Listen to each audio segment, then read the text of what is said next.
Olá, você vai acompanhar agora mais um episódio do podcast Opinião do Especialista, um conteúdo da Academia Digital Einstein. Eu sou a Fernanda Gushkin, aluna de Medicina do Einstein, e hoje vamos falar sobre o uso de medicação para tratamento de transtornos mentais. Para isso, convidamos o Dr. Pedro Rocha, médico de família pela USP, onde também é tutor da Residência de Medicina de Família e Comunidade e mestrando em Saúde Coletiva. Além disso, o Dr. Pedro é preceptor da graduação de Medicina na FICSAI. Dr. Pedro, muito obrigada pela presença. Eu que te agradeço, Fernanda, pela oportunidade de vir falar um pouquinho aqui. Muito bom. Inicialmente, a primeira pergunta é: por que é importante refletir criticamente sobre o uso de medicações psiquiátricas? Sim, Fernanda, de fato essa é uma questão fundamental, né? Para responder ela, eu vou fazer uma breve recuperação histórica, sim, para a gente lembrar como chegamos até aqui, né, no estado atual de prescrição e de uso de medicações psicotrópicas. Então, a gente precisa lembrar que as medicações psiquiátricas, como surgiram atualmente, como são utilizadas, na verdade, elas surgiram na década de 1950, né? Até a década de 50, elas eram usadas basicamente como uma medicações sedativas no contexto de hospitais psiquiátricos, e no fim da década de 50 a gente já tinha aí basicamente uma substância de cada classe de psicotrópico que a gente conhece hoje. Então, por exemplo, os antidepressivos, ansiolíticos, antipsicóticos e estabilizadores do humor. É preciso lembrar também que o uso de medicação psiquiátrica para o tratamento de transtornos mentais, ele não surge de uma compreensão assim embasada da etiologia desses transtornos, mas de experimentações com pacientes que estavam internados em hospitais psiquiátricos, né? Essa hipótese, por exemplo, hoje que a gente é utilizada como uma hipótese etiológica para os transtornos mentais, associada à deficiência ou excesso de neurotransmissores, é algo que não estava estabelecido antes do uso dessas medicações. Ela surgiu após o desenvolvimento dessas medicações. Então, a partir desse contexto, a gente tem uma ascensão da importância dessas medicações ao longo das décadas. Pelo menos desde a década de 90, a gente tem uma tendência de aumento de prescrição de medicação psiquiátrica no mundo.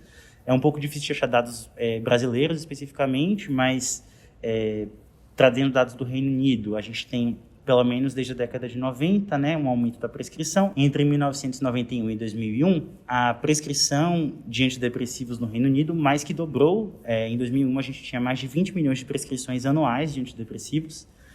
E a gente tem um artigo bem interessante do Lancet, lançado no ano passado, que confirma uma tendência mundial de aumento da prescrição de psicotrópicos ao redor do mundo. É um estudo que usa dados de 65 países, né, utilizando pertencentes a diferentes níveis socioeconômicos e diferentes continentes, e a gente tem um aumento impressionante de 4% ao ano da venda de psicotrópicos entre 2008 e 2019. A gente tem também uma tendência na literatura de prescrição cada vez mais precoce dos antidepressivos, antipsicóticos, enfim, dos psicotrópicos para transtornos mentais, e também uma tendência de prescrição para pacientes que estariam sob risco de desenvolver os transtornos, ou seja, antes mesmo deles desenvolverem. Apesar disso, a gente tem, por um outro lado, resultados que a gente poderia considerar insatisfatórios no tratamento dos transtornos mentais com o uso dessas medicações. Então, tanto antidepressivos quanto antipsicóticos, que são as principais classes prescritas, eles têm um efeito modesto em relação a placebo, quando a gente olha ensaios clínicos randomizados. E a gente tem dois estudos que eu acho que ilustram bem, assim, ainda o quanto a gente precisa avançar nesse campo. Então, a gente tem um estudo do fim da década de 90, seguindo pacientes com depressão maior na atenção primária à saúde, pegando dados de 15 cidades ao redor do mundo, em que a gente tem um índice de refratariedade de depressão de 50% a 60% em um ano. Ou seja, mais da metade dos pacientes voltam a ter sintomas, mesmo usando medicação após um ano. A gente tem um outro artigo publicado no Jornal Americano de Psiquiatria, em 99, que mostram que pacientes acompanhados ao longo de 15 anos têm uma recorrência de cerca de 85% após esse período. A gente tem também um dado de uma psiquiatra britânica, a Joanna Moncrieff, vou falar mais dela mais para frente, que mostra que 25% dos pacientes que são prescritos, que recebem a prescrição de antipsicóticos, não respondem a essas drogas. Então, de fato, assim, acho que ainda há muito a avançar nesse campo. Você poderia explicar um pouco melhor sobre as referências, os grandes estudos que podem ajudar a aprofundar esse debate, não só na comunidade científica, mas também pensando na perspectiva dos pacientes? Isso é, de fato, muito importante, né? Que a gente precisa cada vez mais ampliar esse debate para que não fique restrito à comunidade científica, à comunidade médica, mas também que inclua as pessoas que, de fato, recebem os tratamentos, né? E de que sofrem com os transtornos mentais. Então, eu acho que uma referência importante aqui é a Joanna Moncrieff, como eu falei dela um pouquinho mais cedo. Ela é uma psiquiatra de uma rede que chama Rede de Psiquiatria Crítica, né? E ela tem um livro muito interessante que chama O Mito da Cura Química, em que ela faz um compilado das evidências científicas sobre o uso de psicotrópicos em suas várias classes e tenta, assim, contrastar isso com os lugares comuns sobre o que a gente pensa de psicotrópicos, tanto no nosso cotidiano, vamos dizer assim, pelo saber leigo, quanto, às vezes, também por um certo discurso psiquiátrico. Então, a Joanna Moncrieff, por exemplo, ela vai dizer que a gente, habitualmente, utiliza um certo modelo para pensar sobre o uso de psicotrópicos, apesar de a gente nem se dar conta disso, mas a gente geralmente pensa sobre esse modelo, que ela vai chamar de um modelo centrado na doença. Então, ela vai dizer que esse modelo ele é importado para a psiquiatria das outras áreas da medicina, né? Então, que pretende tratar os transtornos mentais como se fossem transtornos orgânicos, semelhantes, por exemplo, à hipertensão, diabetes, insuficiência cardíaca. E ela vai dizer, a partir desse modelo, a gente pensa que as drogas ajudariam a corrigir um estado anormal que acometeria as pessoas que têm transtornos mentais. Então, por exemplo, a ideia de que as pessoas com depressão teriam um déficit de serotonina e que a medicação ajudaria a corrigir esse déficit, portanto, restaurando a normalidade. Por outro lado, ela vai dizer que as evidências científicas que a gente tem em relação ao uso de medicações psiquiátricas, elas não são suficientes para a gente fazer essa afirmação. Então, a gente precisaria de um outro modelo, que ela vai chamar de um modelo centrado na droga, pensando, então, que a gente precisaria explorar os efeitos que a droga causa sobre o sujeito como um todo, ao invés de considerar que as drogas estariam revertendo um processo patológico que acontece nesses indivíduos, e que elas podem sim ter efeitos terapêuticos, mas que esses efeitos derivam desses estados, na verdade, anormais que são criados pelas drogas. Então, as drogas não restauram a normalidade, mas elas produzem um estado inédito.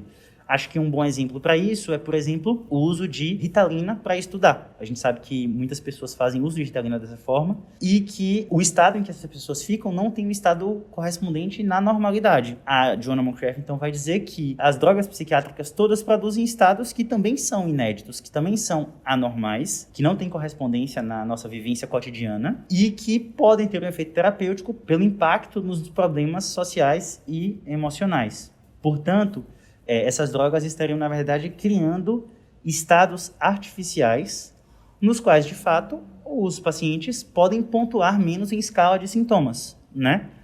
Mas que isso não significa que esse paciente está retornando a um estado anterior, né? E nem revertendo um processo patológico.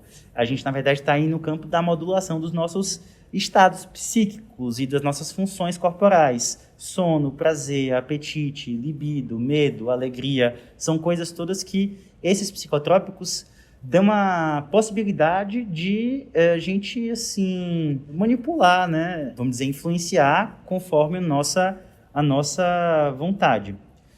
Então, essas contribuições da Joanna Moncrieff são muito importantes porque elas evitam da gente reduzir os fenômenos psicopatológicos a fenômenos estritamente biológicos, né, que poderiam ser só revertidos com o uso de medicação. Elas, na verdade, também não nos permitem encaixar as doenças mentais como doenças crônicas que exigiriam o uso de medicação contínua e nos convidam a renovar nossas concepções sobre o uso de medicação para o tratamento de transtornos mentais. Realmente, o entendimento desses diferentes modelos, um focado na doença, outro focado na ação da droga, ajuda um médico, um profissional da saúde a entender que o tratamento tem que ser personalizado no contexto de cada pessoa e não é só uma questão de um CID, uma droga, cada pessoa vai reagir de uma forma diferente, vai ter um contexto diferente, então é essencial que qualquer profissional da saúde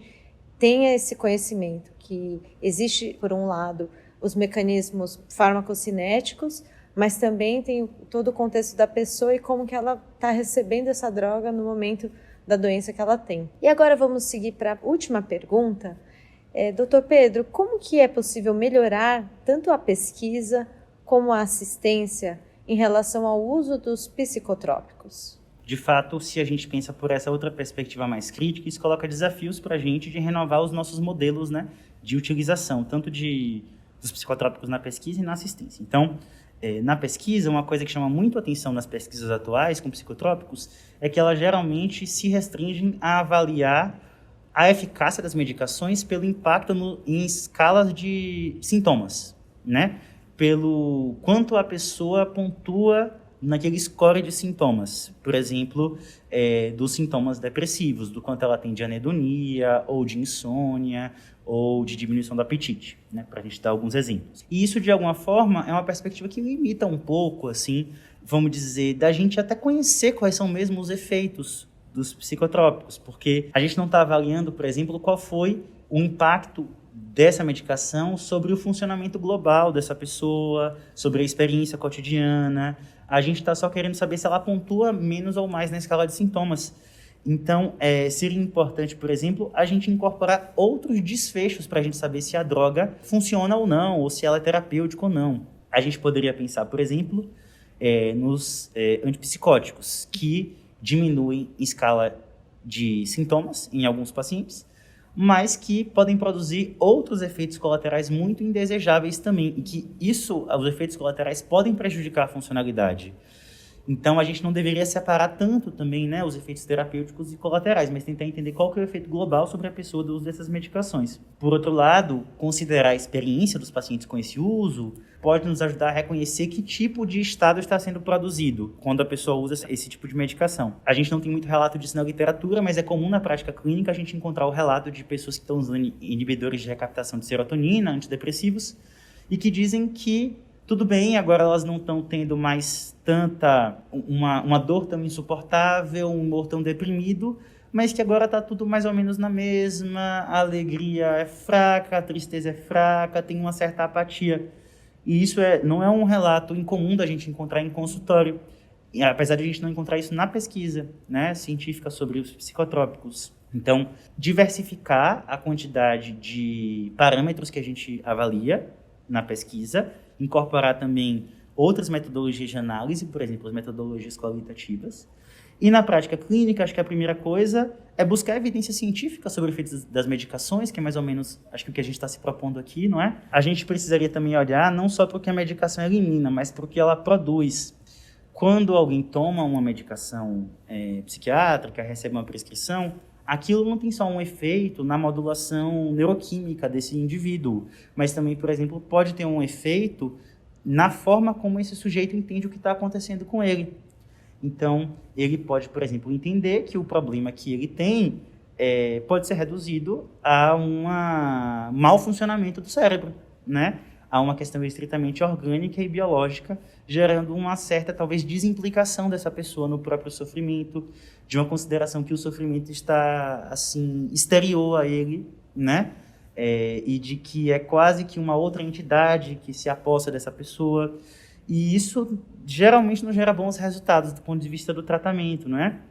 Essa confiança, vamos dizer, ou essa aposta, vamos dizer, única no uso da medicação para a melhora clínica. Por fim, Dr. Pedro, você poderia fazer uma reflexão final sobre toda essa discussão que a gente teve nesse episódio? Eu fico pensando assim, Fernanda, que pra gente que é profissional de saúde, você futura profissional de saúde, né, e também quem tá ouvindo a gente, que a gente, às vezes, não se detém muito sobre o que a gente está fazendo quando a gente prescreve uma medicação psiquiátrica e o que está nos movendo quando a gente toma essa decisão.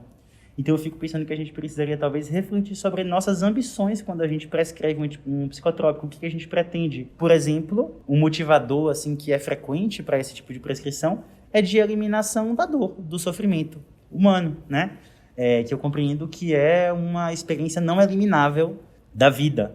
Então, é claro que os psicotrópicos podem ser interessantes se o paciente está com uma dor que é insuportável e não está tendo outros recursos para lidar com isso, ou se está em uma situação de grande vulnerabilidade. A gente precisaria, então, se reunir para pensar quais são as causas, né, do nosso sofrimento psíquico insuportável, né, e talvez considerar também saídas que não se restringam a uma modulação química e individual dos nossos estados psíquicos e corporais, né? Dr. Pedro, muito obrigada pela participação. Eu acredito que essa discussão foi muito relevante, não apenas para profissionais de saúde, como também os próprios pacientes, para adotarem uma postura mais reflexiva, mais crítica sobre o uso de abordagens medicamentosas em doenças psiquiátricas. Esperamos que tenham gostado do episódio. Para conhecer mais conteúdos gratuitos oferecidos pela Academia Digital Einstein, acesse academiadigital.einstein.br.